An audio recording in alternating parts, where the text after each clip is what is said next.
So the deal is this car is supposed to be at the TMS Titanium booth at PRI, which is only like 3 weeks away. And there's a lot left to do. So I'm knocking out the headers, maybe help with some other miscellaneous stuff. And, Shane's at work right now. But I'm in here hanging out with my man Bob. When I can't find stuff, I ask him where it is. He knows everything. Gives me pointers here and there. It's been great. So basically what the deal is here is this is the same powertrain as the old Vega, which, had a little bit of a mishap on the road. Happens sometimes, but it's going to be coming back better than ever. It is F3 Pro Charger. This thing is huge. Like, I am 6'5". My hands are pretty big. Like, that's really big. Okay, let's find something for reference here. How about this pen? Sell me this pen. No. It's really big. Okay, if you don't get it then you don't really understand. This thing could like suck in small children. But we're making headers for it. And I already started the other day. Here's what I got going on here so far. The door is going to come to about here. And I pushed the collector in because he wants to have a little bullhorn deal coming out there. So we'll keep it nice and tight. We'll still make sure that we can reach all the spark plugs. And I got this wrench taped in here so I don't accidentally make the primary so that bolt sucks to get out.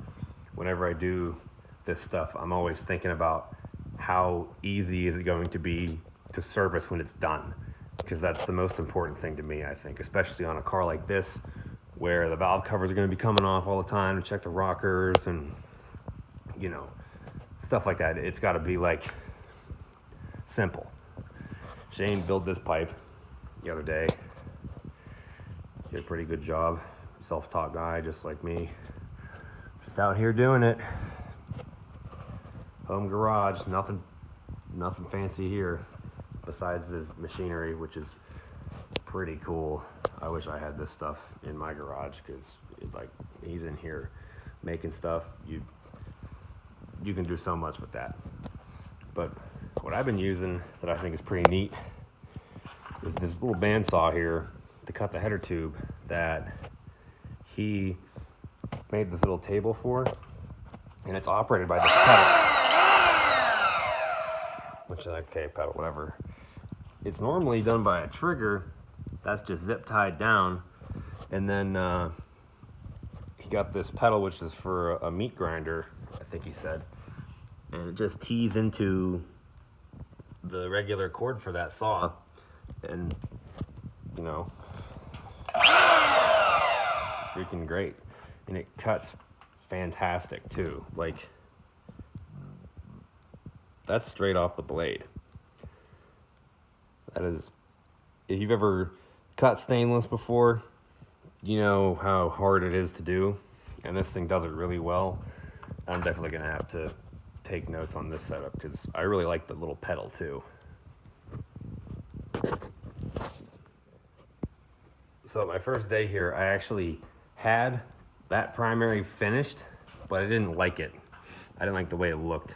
It kind of came down like this and then connected in there, just for mock-up sake. Yeah, it went basically like that, but like I just wasn't feeling it, because the way it was, it just looked kind of weird having so much of a gap here.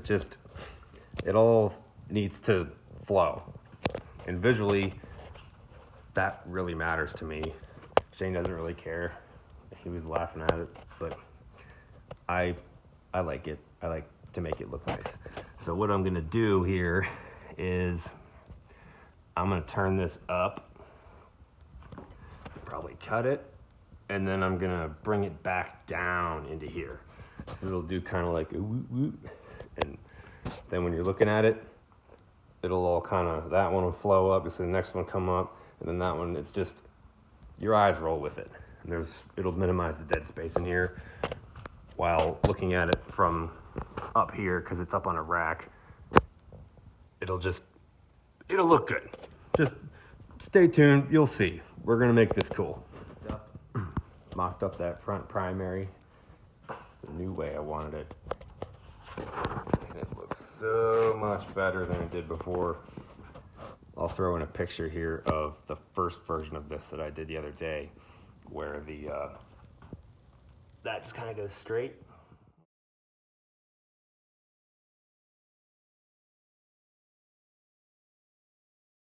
It looked okay, but when I stood back and looked at it, it just didn't give me that warm and fuzzy feeling, so I had to redo it. This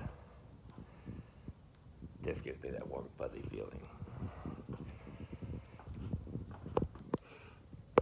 That is why I like doing this stuff, because when there's so much opportunity to make something cool here, that I want to make sure it's fully taken advantage of.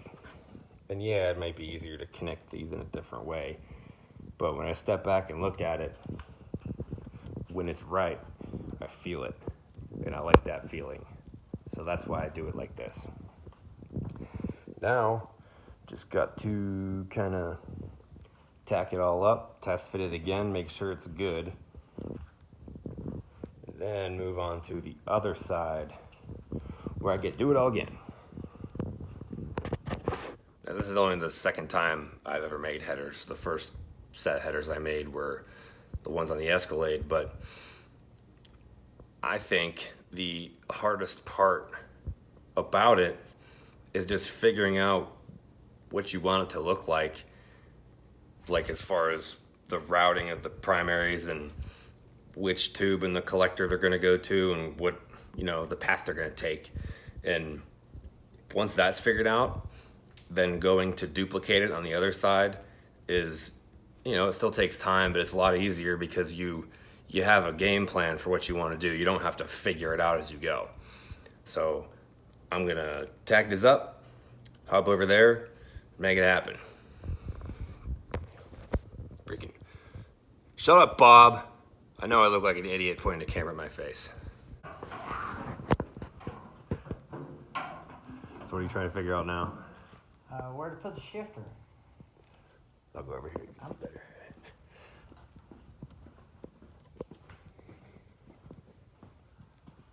I think I'm gonna put the shifter right there. I don't like my shifter angled. Yeah, I don't either. I know some guys like it angled. I don't. I just like it straight. So I was gonna put it up here with another, like a drive shaft loop tied into this drive shaft tunnel, and then put it up here. But that's what, 3 inches or so. That ain't gonna hurt nothing having a little farther back.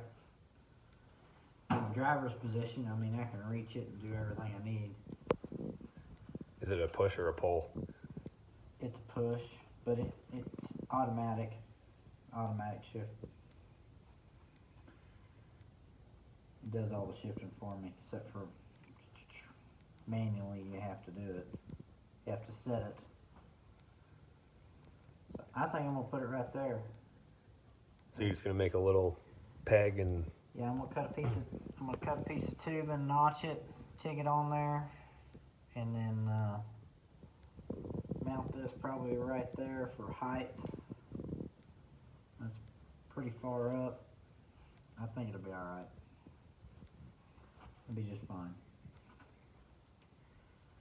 Yeah, had to move the column and all that. If it was all way up here and high riding like I was in a Baja truck or something, I don't know what they were thinking. Anyway, I had to move all that down and back. And now I like it where it's at. Got a lot to do. I probably wouldn't be able to fit in this thing. John Gentry got in my last car. Maybe I would then. That's He got surprising. in it. This one's got a lot more room, I think. But it's pretty narrow right here. So hopefully you don't have wide hips. Alright, I'm gonna get this done.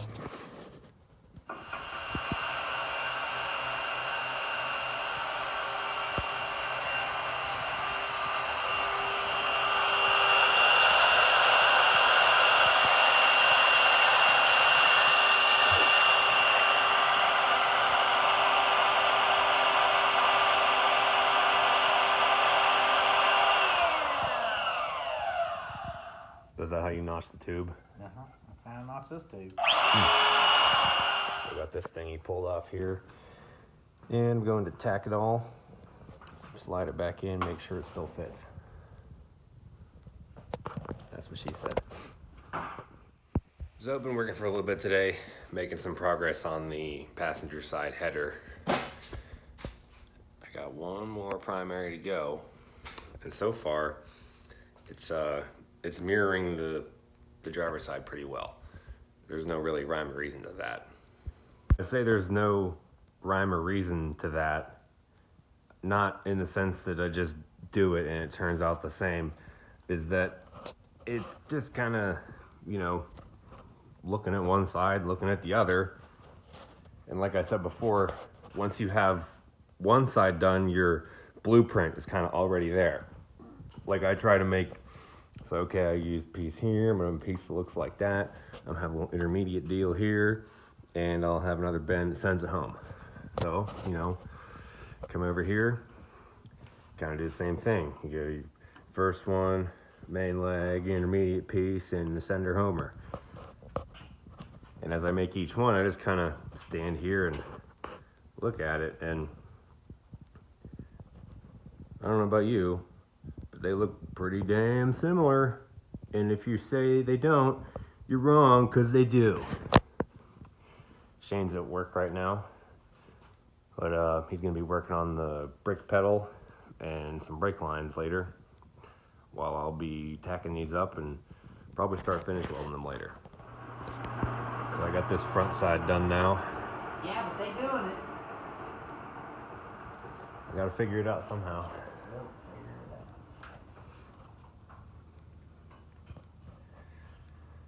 it out. I got to pull it off, tack it all, get all this stupid tape off here, put it back on.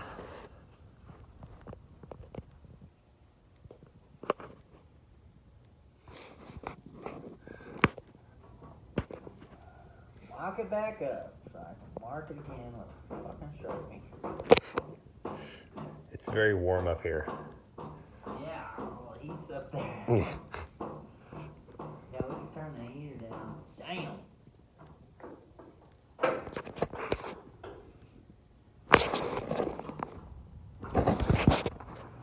So I've been sitting here most of the day, just finished welding these primaries up. Just got the driver's side done.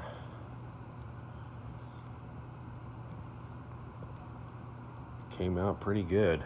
I'm starting to really get the hang of this stainless stuff. But yeah, they're all apart like this.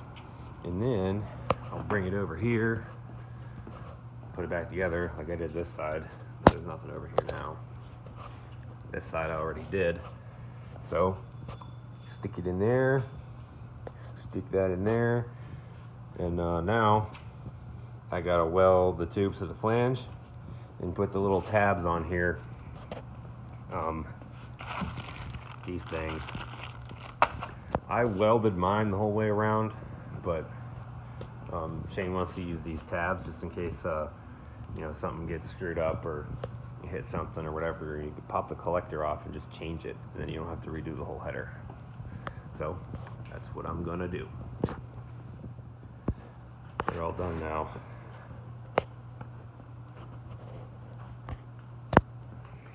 Looks like the cardboard worked pretty well. They don't touch the bars. They're nice and close.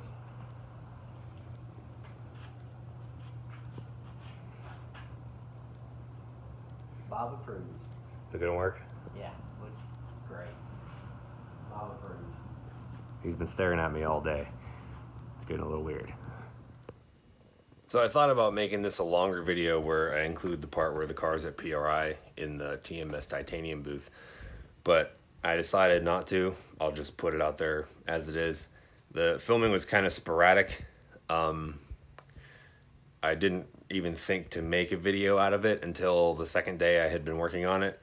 And when I was there, it was just kind of, I don't know, not in my element, so I wasn't thinking like I normally do, which is partly why I was kind of flat and quiet, or more so flat and quiet than normal, because I'm usually pretty flat when I talk. But yeah, edited it on my phone. That's not gonna last either. I'm about to get a MacBook so I can make the whole video editing process easier, because right now doing it on a PC with the iPhone videos is just a total pain.